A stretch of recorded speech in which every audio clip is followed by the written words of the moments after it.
أعوذ بالله من الشيطان اللعين الرجيم. بسم الله الرحمن الرحيم.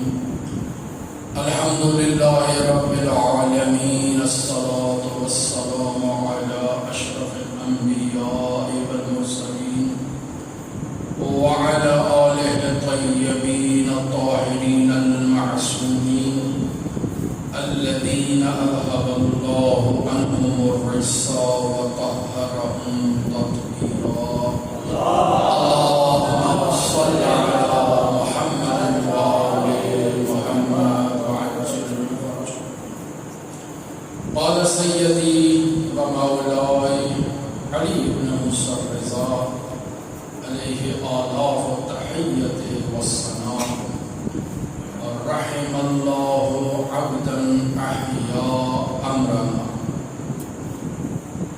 قيل كيف يحيي أمركم يا ابن رسول الله؟ قال يتعلم علومنا ويعلمها الناس، فإن الناس لو علموا محاسن كلامنا لاتبعونا. درود پڑھیں محمد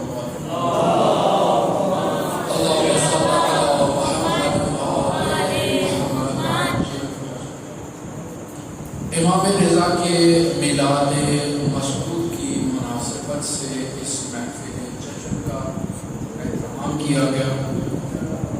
آپ تمام مومنین یہاں امام رضا کا جشن منانے کے لیے تشریف فرما ہیں. جشن کی تاریخ 11 ذی القعدہ گزر چکی، لیکن ایران میں حضرت امام رضا کا جشن 11 دن منایا جاتا ہے. یکم ذی القعدہ حضرت امام رضا کی ہمشیرہ اس دنیا میں تشریف لائیں، حضرت فاطمہ معصومہ سلام اللہ علیہا، اور 11 ذی القعدہ کو امام رضا کی ولادت باسعادت ہے. لہذا ایران میں یہ 11 دن جشن کے ہیں، اور ان 11 دنوں کو ایران میں عشرۂ کرامت کے نام سے یاد کیا جاتا ہے. بس ایک دن جشن نہیں ہے، پورے 11 دن جشن منایا جاتا ہے. اسی طرح جیسے آپ لوگ جشن مناتے ہیں، مٹھائیاں تقسیم کرتے ہیں، محفل میلاد کا انعقاد کرتے ہیں، نیاز کا اہتمام کرتے ہیں، مومنین کو بلاتے ہیں، سب یہ رسومات، سب یہ اہتمام ایران میں منعقد کیے جاتے ہیں. سڑکوں پر چراغاں کیا جاتا ہے، سبیل کی محفلیں لگائی جاتی ہیں، چوراہوں پر گلیوں پر چراغاں کیا جاتا ہے، چائے کے اسٹال لگائے جاتے ہیں، مومنین پیدل امام رضا کی زیارت کے لیے اپنے گھروں سے جاتے ہیں. یہ وہاں اہتمام ہوتا ہے. بس اگر ہم کہیں کہ 11 گزر گئی تو ہم نے تو پھر بھی 1 یا 2 یا 3 دن جشن منایا، وہ 11 دن جشن مناتے ہیں امام رضا کا. اب جب 11 دن ہم امام رضا کا جشن منا رہے ہیں تو کیا کرنا چاہیے؟ بہترین اظہار عقیدت یہ ہے کہ مولا کے فرامین کو بیان کیا جائے. قال علی بن موسى الرضا بیان کیا جائے کہ امام رضا نے کیا کہا، کیا ارشاد فرمایا، کب تشریف لائے، کیسے شہادت پائی، کیسے زندگی بسر کی.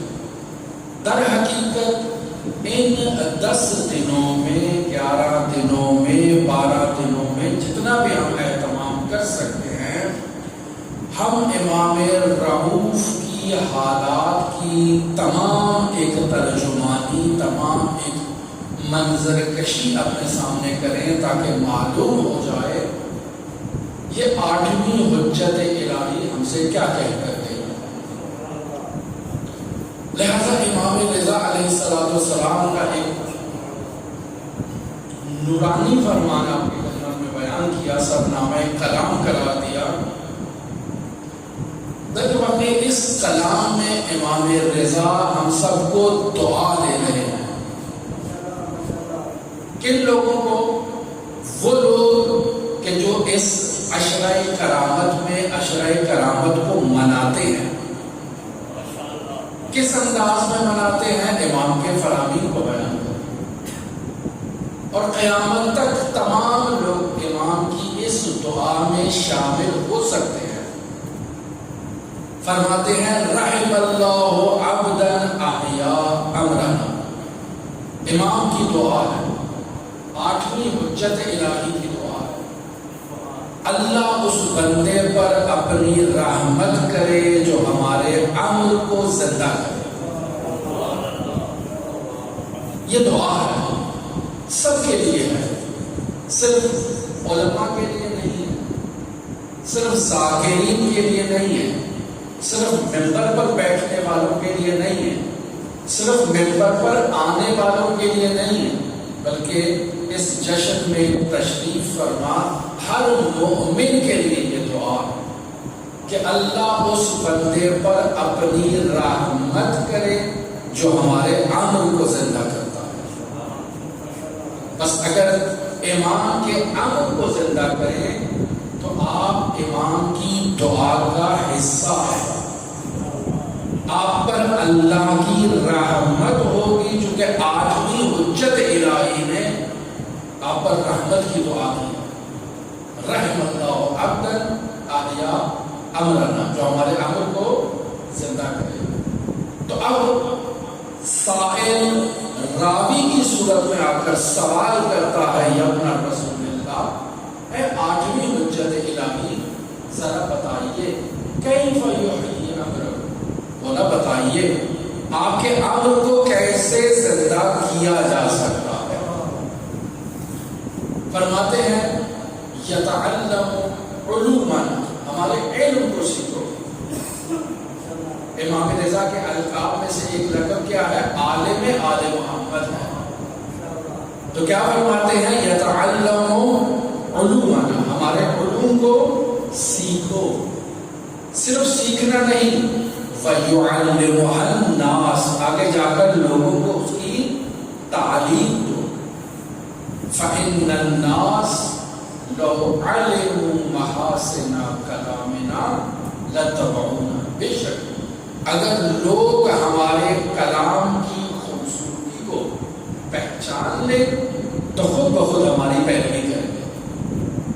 بس کیا وظیفہ ہے کہ امام رضا کی تعلیمات کو سیکھا جائے اور آگے منتقل کیا جائے، دوسروں کو بتایا جائے کہ 8ویں حجت الہی یہ بیان کر کے گئی ہے، وہ حجت الہی جسے عالم آل محمد کے لقب سے ملقب کیا گیا ہے.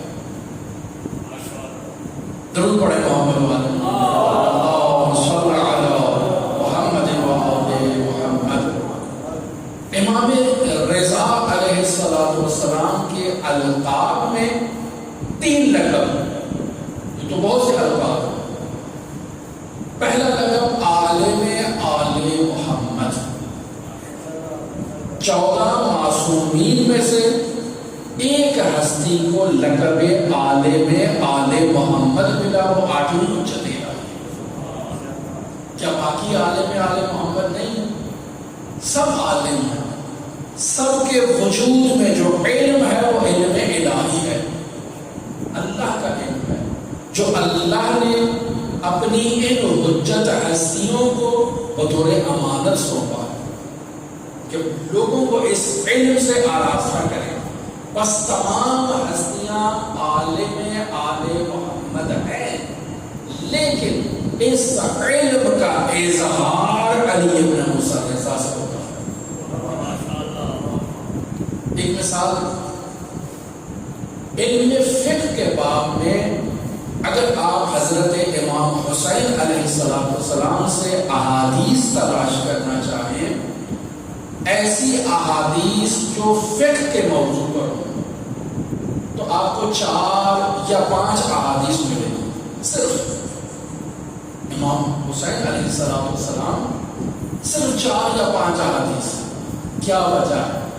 وجہ یہ ہے کہ لوگوں کو ان ہستیوں کے قریب جانے اور ان سے فیض حاصل کرنے سے محروم کیا گیا، راستہ روکا گیا، رکاوٹیں ایجاد کی گئی، اور پہلی ہستی جس نے اپنے علوم آل محمد کو پھیلایا، اظہار کیا، ان علوم کو شگافتہ کیا، اسے باقر علوم کہا جاتا ہے، امام محمد باقر، کہ اہل بیت کے علوم کو شگافتہ کرنا، ان کو کھولنا اور پھر آگے لوگوں تک پہنچانا، امام محمد باقر۔ اور امام محمد باقر کے بعد امام جعفر صادق، کہ جن سے ہمارا یہ مذہب جعفریہ ہے، اور ہم جعفری ہیں امام جعفر صادق علیہ السلام کی وجہ سے، لیکن اس کے باوجود انہیں عالم آل محمد کا ٹائٹل نہیں ملا، اور یہ ٹائٹل مخصوص ہے 8ویں حجت الہی کے ساتھ، کہ جب وہ مسند صدارت پر بیٹھی اور اس حکومت میں نائب حاکم قرار پائے، تو امام علیہ السلام اس حاکم کی ظاہری چال کہ جو امام کو مغلوب کرنا چاہتا تھا اور دنیا بھر سے مختلف مذاہب کے علماء کو بلاتا تھا تاکہ امام سے مناظرہ کروایا جائے اور امام کو اپنے زعم باطل کے مطابق مناظرے میں شکست دلوائی جائے، اور اس طرح سے امام کو لوگوں کے سامنے شرمندہ کیا جا سکے، امام نے اس سے شرمندہ کیا اور ہر مذہب کے عالم سے مناظرہ کرتے ہوئے امام نے اسلام کے پرچم کو بلند کیا۔ لہذا اس وجہ سے امام علی بن موسیٰ الرضا کو عالم آل محمد کہتے ہیں، کہ آل محمد کے علوم کو اظہار کرنے والی ہستی، کہ جس نے تمام اغیار کے سامنے، تمام مذاہب کے سامنے، تمام مناظروں میں فتح و ظفر حاصل کی، اس ہستی کو علی بن موسیٰ الرضا کہتے ہیں۔ اس وجہ سے امام کو عالم آل محمد کہا جاتا ہے، کہ آل محمد کے علوم کا اظہار کرنے والی ہستی، اور امام رضا کو رضا کہا جاتا ہے۔ کیوں رضا کہا جاتا ہے؟ اس وجہ سے کہ امام کا چاہنے والا بھی امام پر راضی ہوا، اور امام کا دشمن مخالف بھی امام کی ولایت عالی پر راضی ہوا۔ اس وجہ سے امام رؤوف کو امام رضا کہتے ہیں، وہ ہستی کہ جس پر سب راضی ہوئے، اس ہستی کو رضا کہتے ہیں۔ لیکن علماء کہتے ہیں کہ یہاں رضا میں ایک اور پہلو بھی موجود ہے، اور وہ پہلو یہ ہے کہ جو کوئی بھی اللہ کی بارگاہ میں بلند ترین مقام پر پہنچنا چاہتا ہے، جو مقام رضا الہی ہے، اس شخص کو اس مقام تک پہنچنے کے لیے علی بن موسیٰ الرضا کے دروازے پہ آنا ہوگا۔ لہذا یا ایتھا النفس المطمئنہ، اگر کوئی مومن نفس مطمئنہ بننا چاہتا ہے، اس مقام تک پہنچنا چاہتا ہے، تو عالم آل محمد کی بارگاہ میں آنا ہوگا اور اس بلند ترین عرفانی مقام کو حاصل کرنا ہوگا۔ اس وجہ سے حضرت رضا کو رضا کہتے ہیں، کہ اللہ کی رضا تک پہنچنے کا دروازہ علی بن موسیٰ الرضا ہے۔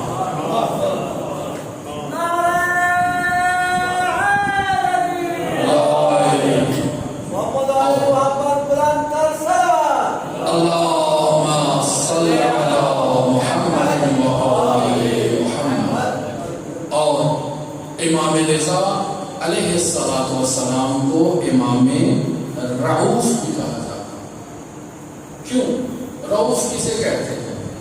رؤوف کہا جاتا ہے مہربان کو، اور دوسرا کلمہ ہے رحمت، اس میں بھی مہربانی کا معنی ہے۔ رؤوف بھی مہربان ہے، رحیم بھی مہربان ہے، جو رحمت کا مظہر ہے رحیم ذات، وہ بھی مہربان ہے۔ تو جب رؤوف بھی مہربان ہے، رحیم بھی مہربان ہے، اور رحمت واسعہ کا اظہار کرنے والا شخص رحیم ہوتا ہے، رحمت واسعہ الہی کا اظہار کرنے والا شخص رؤوف ہوتا ہے، تو سوال تو ہو سکتا ہے کہ رحیم کیوں نہیں کہا گیا، رؤوف کیوں کہا جاتا ہے؟ امام رضا کو امام رحیم کیوں نہیں کہتے، امام رؤوف کیوں کہا جاتا ہے؟ تو عزیزان محترم، دونوں میں رحمت واسعہ الہیہ موجود ہے، دونوں کلمات اللہ کی مہربانی کے اظہار کے لیے ہیں، لیکن دونوں میں فرق ہے۔ رحیم ذات جب مہربانی کا اظہار کرتی ہے اور کسی پہ رحمت کا اظہار کرتی ہے، تو ممکن ہے اس اظہار میں ایسی شدت بھی موجود ہو جس سے اس مہربانی وصول کرنے کے والے شخص کے لیے کچھ تکلیف موجود ہو۔ جیسے ڈاکٹر ہے، کسی کا علاج کرتا ہے، اب علاج کرنا خود رحمت واسعہ کا ایک اظہار ہے، طبیب کی جانب سے مریض کو شفا دینا ہے، اس کا علاج کرنا ہے، لیکن بس اوقات اس علاج کے لیے مریض کا آپریشن کرنا پڑتا ہے۔ مریض کے وجود میں جو کینسر کی جڑیں ہیں اس کو نکالنے کے لیے اس کا آپریشن کیا جاتا ہے تاکہ اس کو شفا دی جا سکے، اس کا علاج کیا جا سکے۔ اور یقینی بات ہے، یہ بھی رحمت ہے کہ جب مریض کا پیٹ چاک کیا جاتا ہے، بیماری سے شفا ملتی ہے، وہ تڑپتا ہے، لیکن اس کی یہ تڑپ بھی اس کے لیے رحمت ہے۔ لیکن رؤوف وہ ذات ہے کہ جب وہ مہربانی کرتی ہے تو کسی قسم کی تکلیف موجود نہیں۔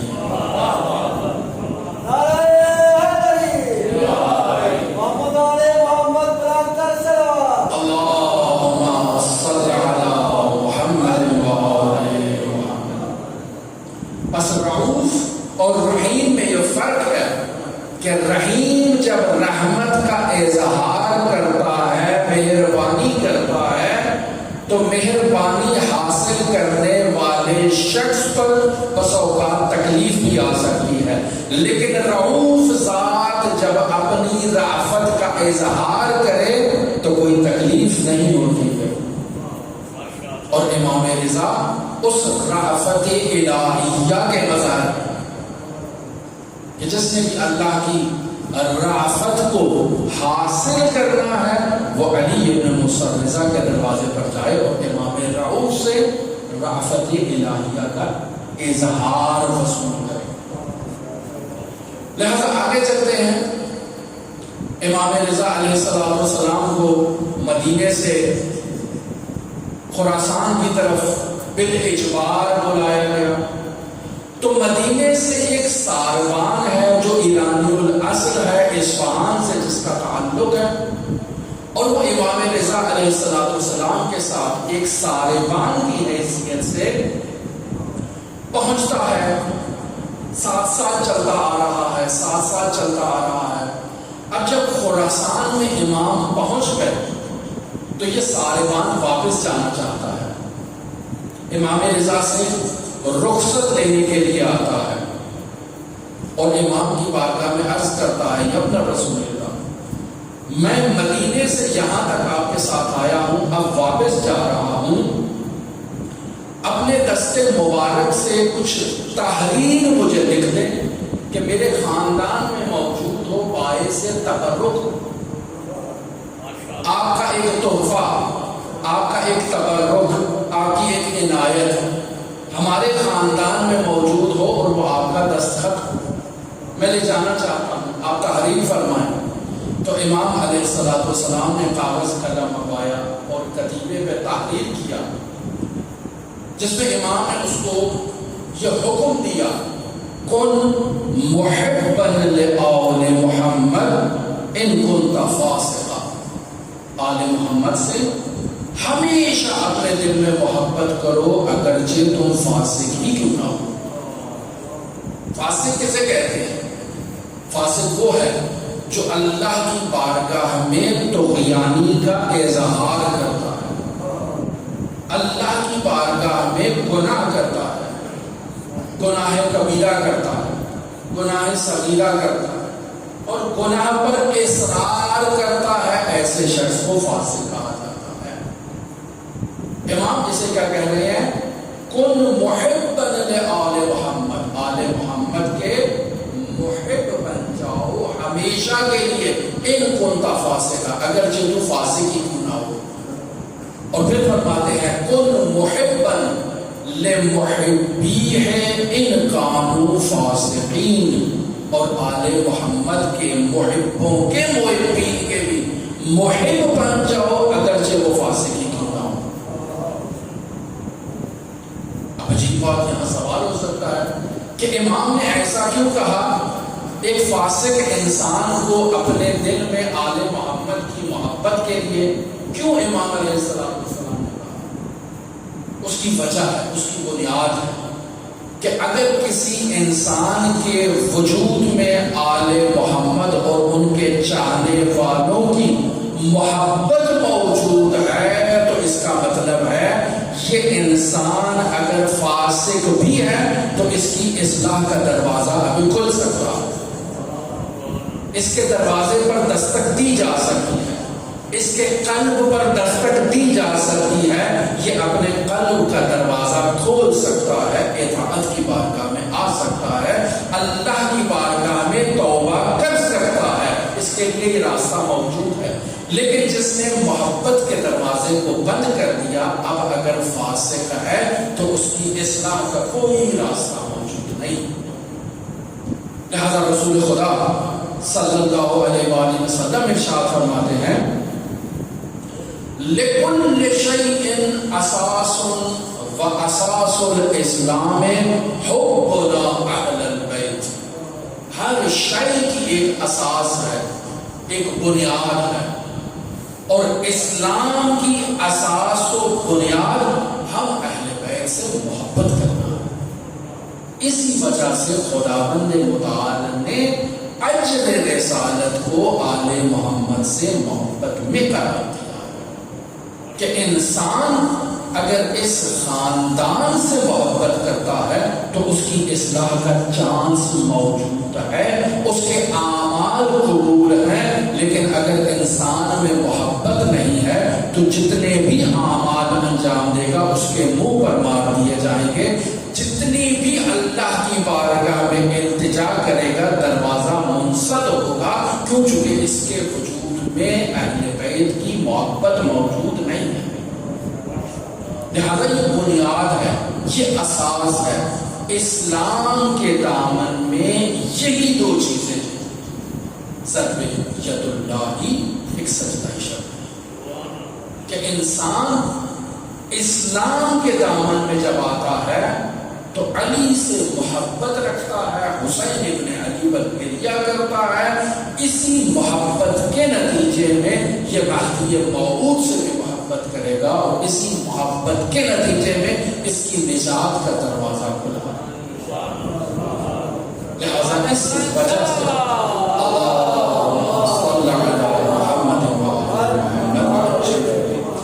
اس وجہ سے امام رضا نے اس کو یہ مکتوب کیا کہ کن محبا لآل محمد ان کنت فاسقا، کہ آل محمد سے محبت ہمیشہ اپنے دل میں رکھو، اگرچہ گناہ کیوں نہ تم سے سرزد ہو جائیں، وہ گناہ سرزد ہوں گے، یہ محبت اپنا کردار ادا کرے گی، تمہیں توبہ کے دروازے پر لائے گی، تمہیں اللہ کی بارگاہ میں تائب بنائے گی، ایسا پکا سچا مومن بنائے گی کہ تم گناہ سے توبہ کرنے کے ہمیشہ۔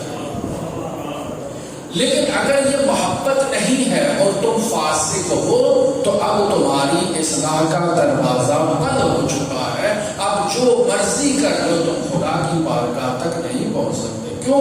چونکہ تمہارے وجود میں آل محمد کی محبت موجود نہیں ہے.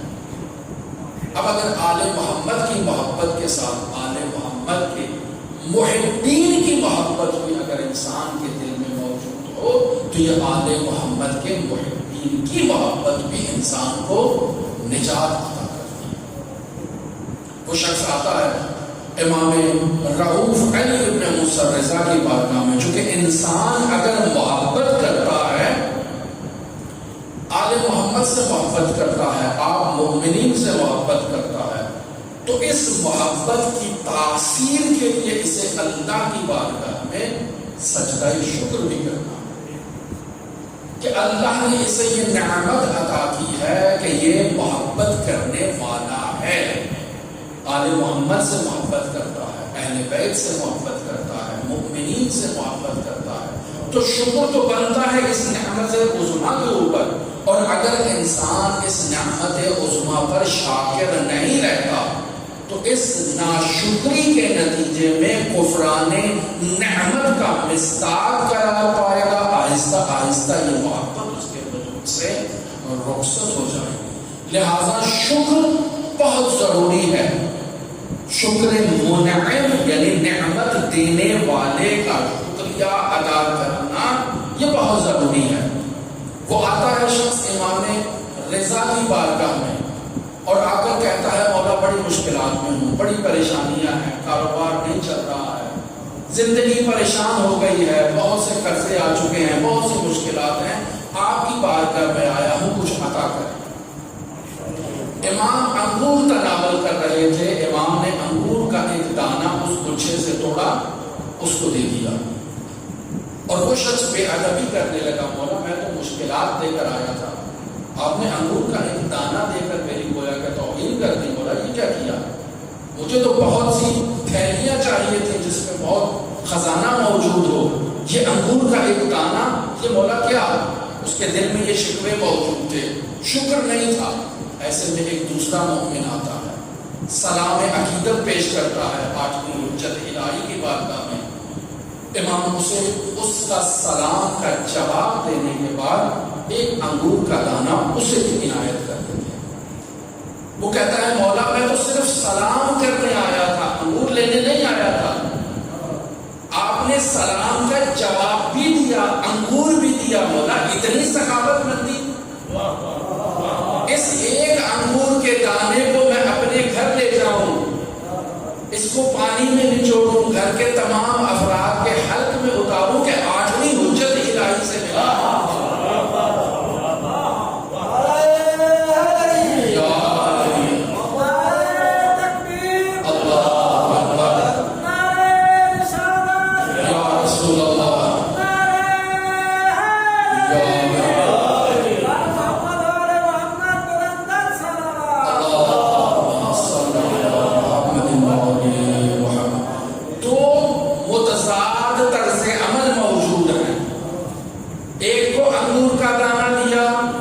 شکوہ کر رہا ہے، دوسرے کو انگور کا دانہ دیا، وہ قصیدے پڑھ رہا ہے، شکریہ ادا کر رہا ہے. تو امام نے اس کے شکریہ کو دیکھتے ہوئے انگور کا گچھا اٹھا کر دے دیا. کہتا ہے مولا یہ تو دانہ ہی بہت تھا، اب یہ جو گچھا دیا ہے اس میں تو کئی دانے ہیں، میں پورے محلے کو کھلاؤں گا اور سب کو بتاؤں گا 8ویں حجت الہی سے لے کر آیا ہوں. مولا کہتے ہیں اچھا اگر تمہیں محلے کو کھلانا ہے تو یہ پورا کشت لے جاؤ، یہ جو برات ہے ساری لے جاؤ. کہتا ہے مولا یہ تو شہر کے لیے کافی ہے، آپ کی عنایت پورے شہر کو بتاؤں گا کہ میں 8ویں حجت الہی کے پاس گیا تھا اور یہ دانہ ملا، دانے کے بعد گچھا ملا، گچھے کے بعد کشت مل گیا. امام نے خادم کو بلایا کہ آؤ جس باغ سے انگور توڑ کے لائے ہو وہ باغ اس کے نام.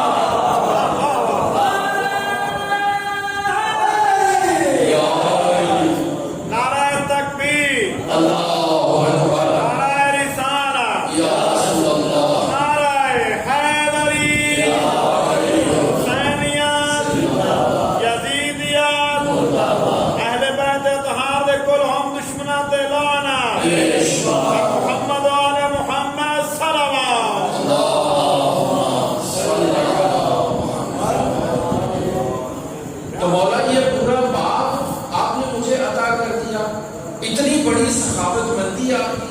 بڑی کرم نوازی آپ کی. مولا میں اس بات کا جب ذکر کروں گا تمام لوگوں کے آگے کہ 8ویں حجت الہی نے دیا ہے، ہر سال لوگ آ کر مجھ سے اس بات سے لجایا کریں گے کہ یہ تبرک ہے 8ویں حجت الہی کا، اور سب کے گھروں میں جایا کرے گا، سب آپ کا قصیدہ پڑھیں گے. امام نے خادم کو بلایا، اس باغ کے اطراف میں جتنے باغات ہیں وہ بھی اسے لے. اب یہ شخص جو ایک دانہ لے کر بیٹھا تھا، یہ مولا کی بارگاہ میں کہتا ہے مولا مشکلات تو میں لے کر آیا تھا، یہ تو صرف سلام کرنے آیا تھا، یہ باغات تو مجھے دینے چاہیے تھے، آپ نے اس کو دے دیا، یہ تو میرا حق تھا، میں سوال کرنے آیا تھا، یہ تو مانگنے نہیں آیا تھا، آپ نے دے دیا. تو امام علیہ السلام نے فرمایا کہ ان شکرتم لأزیدنکم، اگر تم شکر کرو گے تو ہم اس میں اضافہ کریں گے. تم اپنے شکرے لے کر آئے، میں نے ایک دانہ دیا، تم شکر کرتے اللہ کی بارگاہ میں تو تمہیں بھی گچھا ملتا، تمہیں بھی تشت ملتا، تمہیں بھی باغات ملتے. بس یہ دو مختلف طرز تفکر ہیں. اگر انسان آل محمد کی محبت جو اللہ نے انسان کے وجود میں ڈالی ہے، اس کے والدین کی محبت کے نتیجے میں جو آل محمد سے محبت کرتے تھے، انسان اللہ کی بارگاہ میں سجدہ ریز ہو جائے کہ اے میرے پروردگار، تو نے مجھے ایسے مؤمن والدین عطا کیے ہیں جنہوں نے آل محمد کی محبت کو میرے وجود میں ڈالا ہے، پروردگار تیرا شکر ہے. انسان شکر کرے گا، اس شکر کے نتیجے میں اللہ مزید اس محبت کی توفیق عطا کرے گا، مزید اس کے دل کو کشادہ کر دے گا، مزید اس کے دل میں معارف اہل بیت کی جگہ ڈال دے گا، مزید اس کے دل میں یہ طرف ایجاد ہوگی کہ یہ آل محمد کے دروازے پر جائے، آل محمد کے فضائل، آل محمد کے مناقب، آل محمد کے مسائل کو سیکھے جا کر اور پھر آگے مومنین تک منتقل کرے. یہ سب کا سب نتیجہ اس انسان کے شکر کا نتیجہ ہے. اگر شکر کرے گا اللہ مزید عطا کرے گا. یہ امام رضا علیہ السلام کی تعلیمات ہیں جو ہم آپ میں بیان کرتے ہیں. بس امام رضا علیہ السلام خراسان پہنچے، 2000 میں پہنچے، اور 2002 میں امام رضا علیہ السلام کی شہادت ہو گئی. لیکن امام رضا علیہ السلام جب ایران میں آئے، یعنی خراسان میں آئے، تو امام کے وجود بابرکت کی برکت سے پورا ایران جو ہے وہ آج آپ دیکھیں کیسے شیعہ ہو چکا ہے. تو امام 2000 میں آئے، 2002 میں شہادت پائی. تو امام کے خراسان میں آنے کی برکت کا یہ نتیجہ ہوا کہ 2 بڑے قافلے اور کاروان امام کے وجود بابرکت کی وجہ سے ایران میں آئے.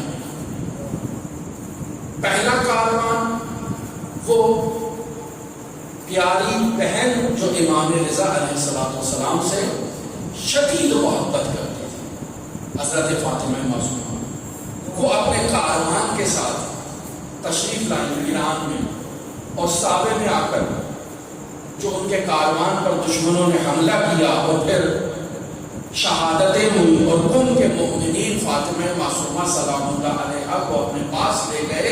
یہ وہ کاروان تھا جو آل محمد کا کاروان تھا اور امام رضا کی محبت میں ایران میں آیا. جہاں جہاں سے گزرتا گیا یہ کاروان امام رضا کے فضائل و مناقب و معارف کو لوگوں تک پہنچاتا گیا، جہاں جہاں سے گزرا. اور پھر جب شہید ہو گئے تو ان کی وہاں پر قبریں بن گئی جو آج تک مومنین کی زیارات کا محور ہے، مرکز ہے. لوگ ان مقدس مقامات پر جاتے ہیں اور وہاں سے درس ولایت لے کر آتے ہیں اور ان کے وجود میں نورانیت ایجاد ہوتی ہے. یہ پہلا کاروان جو امام رضا کی برکت سے ایران میں آیا. اور دوسرا کاروان حضرت امام رضا علیہ السلام کے بھائی شاہ چراغ احمد بن موسیٰ وہ آئے خراسان کی طرف. مدینے سے نکلا کاروان 3000 کا کاروان تھا. 3000 افراد، بڑھ گیا 5000 میں تبدیل ہو گیا، پھر بڑھا 8000 میں تبدیل ہو گیا، پھر بڑھا 15000 سے 17000 افراد تک۔ جیسے جیسے کاروان بڑھتا گیا حکومت کو خوف لاحق ہوا کہ اگر اسی انداز میں یہ کاروان بڑھتا چلا جائے گا تو جب یہ خراسان میں پہنچے گا تو ایک بہت بڑا لشکر بن جائے گا، لہذا اس کاروان کا راستہ بھی روکا گیا اور ایران میں ان کے ساتھ جنگ کی گئی، انہیں شہید کیا گیا۔ لہذا آپ دیکھیں امام رضا علیہ السلام کے بعد جو ان کی پیروی میں، ان کی محبت میں، ان کی عقیدت میں ایران تشریف لائے، ان میں صرف اور صرف آپ ان افراد کو دیکھیں جنہوں نے جام شہادت نوش کیا اور ایران کی سرزمین میں مدفون ہوئے 8000 امام زادے ایران میں، جن کے قبروں کی پہچان ہوئی اور وہاں پر جو ہے وہ مزارات قائم کیے گئے۔ 8000 جہاں جہاں سے یہ بھی گزرے، قال الصادق، قال الباقر، قال علی بن موسیٰ رضا، پیغام آل محمد کو پہنچاتے رہے۔ یہ وہی پیغام ہے جو امام رضا نے فرمایا رحم اللہ عبدا احیا امرنا، اللہ اس پر رحمت کرے جو ہمارے امر کو زندہ کرے۔ کیسے زندہ کرنا ہے؟ یتعلم علومنا ویعلم الناس، لوگوں کو پہنچانا ہے۔ لہٰذا یہ مدینے سے نکلتے تھے، ایران کی طرف آتے تھے، جہاں جہاں سے گزرتے تھے قال الباقر، قال الصادق، قال علی بن ابی طالب، قال رسول اللہ، یہ تبلیغ دین مبین اسلام کرتے رہے، جس کے نتیجہ یہ نکلا کہ امام رضا کے وجود بابرکت کی بدولت آج ایران اکثریت سے جو ہے وہ اکثریت قاطع سے وہ آل محمد کے دارالخلافے میں تبدیل ہو چکا۔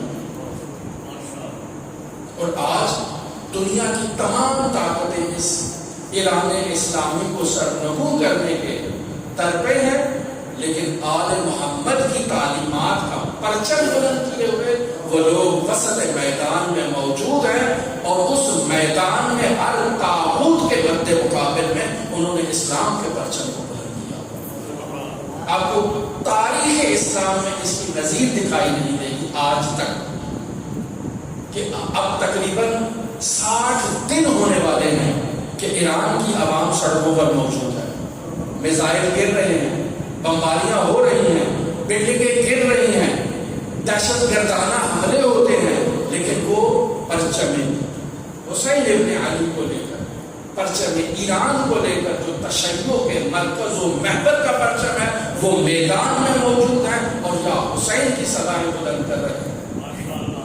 اور آپ دیکھیں کتنے جشن ایران کے اندر اسی طرح سڑکوں کے اوپر ہوئے ہیں کہ اسلام کا پرچم بلند کرنے کے لیے، آل محمد کا پرچم بلند کرنے کے لیے انہوں نے سڑکوں پر جشن منایا ہے۔ یہ سب امام رضا علیہ السلام کے وجود بابرکت کی برکت ہے کہ وہ ایران آج اکثریت شیعہ میں موجود ہے اور اس طرح سے استقامت کر رہا ہے اور میدان کے وسط میں موجود ہے۔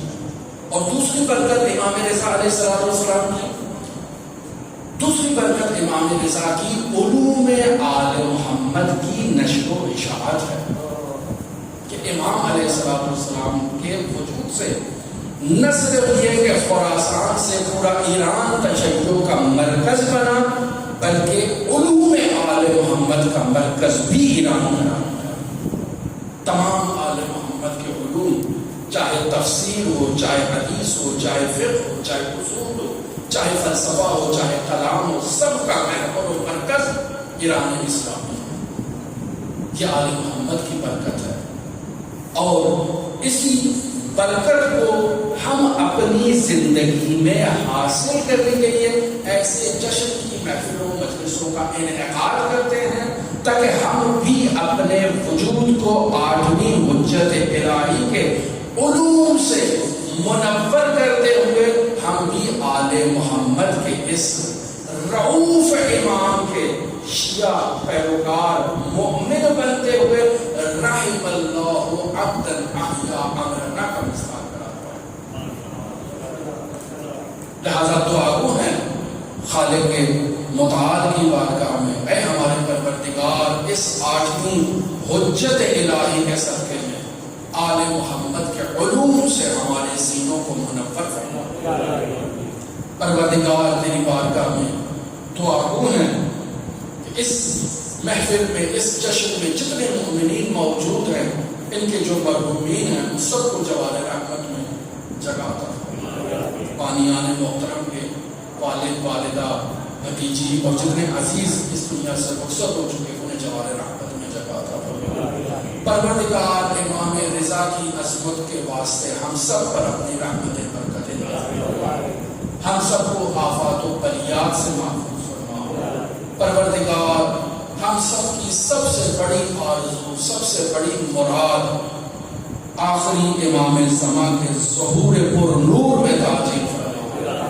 ہمیں امام زمان کی زیارت سے فیض یاب فرما، امام زمان کی نصرت و مدد و تعین کی سعادت ہمیں نصیب فرما، امام زمان کے قدموں میں جام شہادت نصیب فرما۔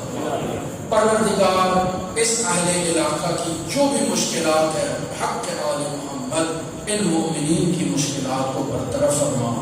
پروردگار ان تمام مومنین کو آل محمد کے علوم تلے یکجا فرما۔ پروردگار ان سب کو امام زمان کے سچے سپاہیوں میں شمار فرما۔ پروردگار جو جو دعائیں ہمارے ذمہ لگائی گئی، جو بیمار ہیں ان کو شفائے کاملہ عاجلہ جو بے روزگار ہے ان کو روزگار عطا فرما، جو بے اولاد ہے ان کو اولاد نرینہ عطا فرما، جو مقروض ہیں ان کے قرضوں کو خزانے غیب سے عطا فرما، جو محتاج ہیں ان کی احتیاجات کو برطرف فرما۔ پروردگار ہم سب کی دعاؤں کو اپنی بارگاہ میں قبول و مقبول فرما، اپنی اپنی دعاؤں کی قبولیت کے لیے بآواز بلند صلوات۔ اللہم